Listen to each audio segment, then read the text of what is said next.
Mes chers, salam alaikum wa rahmatullahi wa barakatuh. Parmi les points sur lesquels divergent les écoles de jurisprudence, la posture des bras au cours de la prière, entre la position des mains croisées, al-qabd, et allongées le long du corps, qu'on appelle as-sadl. La polémique est tellement forte qu'on se pose la question, nous les Marocains, qui avons connu nos savants, nos parents et nos grandes références religieuses, prier avec le sadl.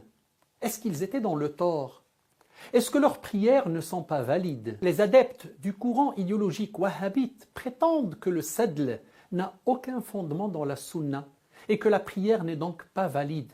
Et rajoutent même que l'imam Malik n'a jamais parlé de sadl dans son livre Al-Muwatta et que c'est son élève Abdurrahman ibn al-Qasim qui l'a inventé. La réalité est que le fanatisme de ce courant poussé à l'extrême leur donne l'impression que seuls détiennent la vérité et que tout autre courant ou madhab est dans le tort et donc veulent imposer leur point de vue au monde. Il faut savoir que l'imam Malik est le seul des 4 imams qui a vécu toute sa vie à Médine et ne l'a jamais quitté, et donc le seul qui a fréquenté les savants de Médine et les suivants qui eux-mêmes ont fréquenté les compagnons du prophète et donc se sont imprégnés de la sunna qu'il pratiquait. Il faut savoir que l'imam Malik a connu 300 personnes de la génération des suivants, at-tabi'in, à Médine, avec parmi eux les juristes.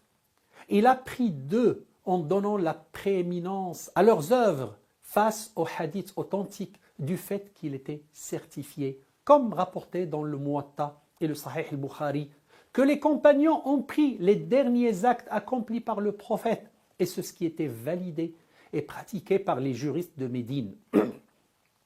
Cela est une sunna héritée de l'action du prophète, sunna amaliya, et c'est plus fort qu'une sunna héritée par la parole, sunna qawliya. L'imam Malik est un homme pieux et intègre, et donc a rapporté ce qui lui est parvenu des hadiths du prophète pour prouver que les 2 versions sont valides.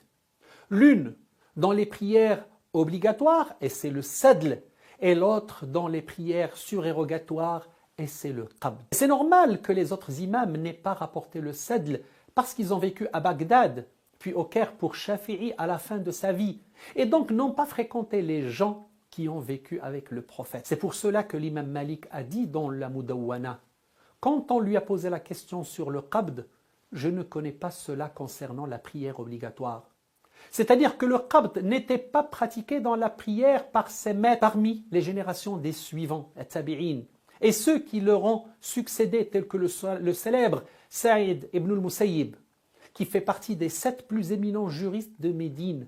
Et de même, concernant Al-Hassan al-Basri, Ibn Sirin et Ibn Jubayr, qui eux ont côtoyé les compagnons. An-Nawawi a dit, il est rapporté par Ibn al-Mundir que Abdullah ibn Zubayr, Hassan al-Basri et Nakh'i allongeaient leurs bras au cours de la prière et ne posaient pas la main l'une sur l'autre.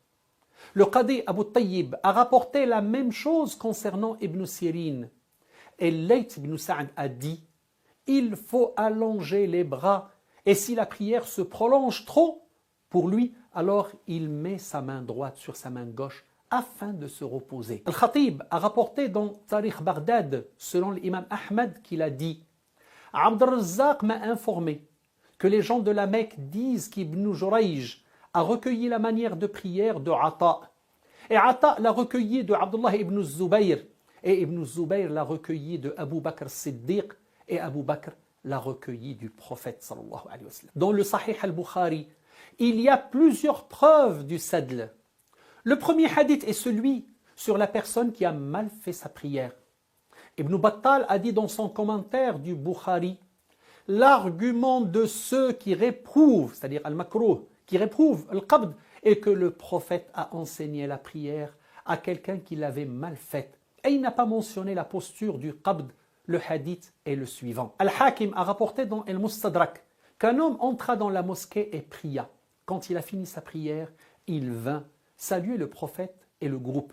Le prophète lui a dit « Ainsi qu'à toi, retourne, va prier car tu n'as pas prié. » Il retourna donc et lorsqu'il a fini sa prière, il vint saluer le prophète et le groupe et alors le prophète lui dit retourne car tu n'as pas prié. Et il a évoqué cela 2 ou 3 fois. L'homme lui demanda, je ne sais pas ce qui a rendu ma prière défectueuse. Le prophète lui dit alors, l'un d'entre vous ne peut parfaire sa prière tant qu'il n'a pas accompli les ablutions telles que l'a ordonné Allah. Il lave son visage et ses mains jusqu'au coude. Il essuie sa tête avec ses mains et ses pieds jusqu'aux chevilles. Ensuite, il prononce la formule de takbir, Allahu Akbar, louange Allah, et glorifie et il récite du Coran ce qu'Allah lui permet. Ensuite, il prononce le takbir et s'incline en posant la paume de ses mains sur ses genoux jusqu'à ce qu'il immobilise tranquillement ses membres et se maintienne droit. Ensuite, il se relève en disant « Dieu entend celui qui le loue » et il reste debout ainsi jusqu'à ce que ses articulations retrouvent leur place. Ensuite, il reste bien droit et il prononce le takbir en se prosternant. Il laisse son front en prosternation jusqu'à immobiliser tranquillement chacun de ses membres en restant droit. Ensuite, il prononce le takbir et relève sa tête prenant une position assise jusqu'à ce que ses membres s'immobilisent tranquillement et restent droits. Il décrivit ainsi de suite la prière jusqu'à la fin, jusqu'à la finir. Ensuite, il dit « La prière d'une personne ne peut être complète que s'il l'accomplit ainsi. » Al-Hakim a dit que ce hadith est valide, sahih, selon les critères de Bukhari et Muslim, en définissant sa voie de transmission. C'est pour cela que l'imam Ibn al-Qassar a argumenté au sujet du sadl, suivi par Ibn Battal, car le prophète a enseigné à celui qui a mal fait sa prière sans lui évoquer la posture du qabd, alors que par là même, il lui mentionna les actes traditionnels et méritoires. Comment se peut-il que le qabd soit un aspect traditionnel, sunnah, si le prophète ne le lui enseigne point, alors qu'il lui inculque pourtant les actes traditionnels de la prière? Le deuxième hadith est celui du compagnon Abu Humayd Sa'di, qu'a rapporté Al-Bukhari dans le Sahih, ainsi que Nasa'i, Abu Daoud et d'autres. Misdad nous a rapporté selon Ata qui a dit « J'ai entendu Abu Humayd As-Sadi dire en présence de 10 compagnons dont Abu Qatada, Abu Hurayra, Muhammad ibn Maslama et Sahl ibn Sa'd. Je suis mieux informé que vous sur la prière du prophète. » Ils lui demandèrent « Et pourquoi donc? Tu ne le suivais pas mieux que nous et tu ne lui as pas tenu compagnie plus que nous. Montre voir. » Il leur montra en disant « Le prophète, lorsqu'il se levait pour accomplir sa prière, ou pour accomplir la prière, il levait ses mains jusqu'à hauteur des épaules. Ensuite, il prononçait le takbir et stabilisait chaque membre à sa place de façon pondérée. Ensuite, il récitait, puis il prononçait le takbir et levait les mains jusqu'à hauteur des épaules de façon pondérée et il s'inclinait en posant ses paumes sur ses genoux et il restait un temps équivalent. Ni il baissait, ni il levait sa tête. Ensuite, il levait sa tête en disant « Dieu entend celui qui le loue ». Ensuite, il levait ses mains jusqu'à hauteur des épaules de façon pondérée. Ensuite, il prononçait le takbir et tombait à terre en posant ses mains de chaque côté. Ensuite, il relevait sa tête en pliant le pied gauche et en s'asseyant dessus et il relâchait les orteils lorsqu'il se prosternait. Ensuite, il prononçait le takbir et se relevait en pliant le pied gauche et s'asseyant dessus et il stabilisait chaque membre à sa place. Ensuite, il fait la même chose avec l'autre.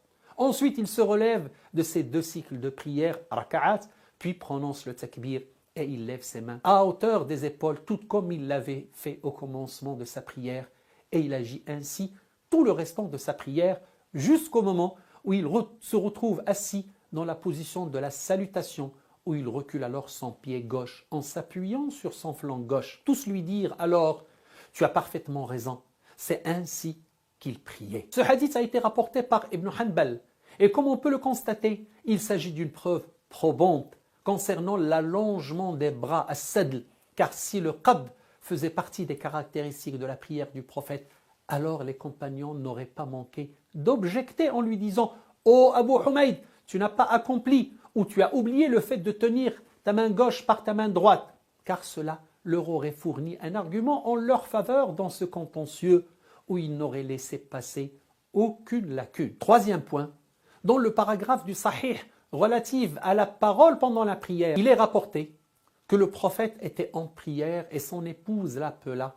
Alors il a tapé de sa main sur sa cuisse pour lui signifier qu'il était en prière. Alors s'il priait avec le qabd, il aurait juste tapé de la main droite sur la main gauche, ce qu'il n'a pas fait, car sa main était tendue vers le bas. En conclusion, la posture du qabd et du sadl entre dans le domaine des sciences dérivées, al-furu', de la loi. Et comme il est connu, il n'est pas permis de critiquer l'une ou l'autre posture, car chacune a ses preuves et ses arguments. Ainsi, chacun choisit ce qui lui semble le plus convenable, et toutes deux font bel et bien partie de la sunna prophétique. Mais en aucun cas, il est permis de dire « cela est la sunna » et cela ne l'est pas, car telle est la source de l'ignorance et de l'intolérance qui ne sied point à notre noble religion. Fi amanillah, et à la prochaine fois, Inch'Allah.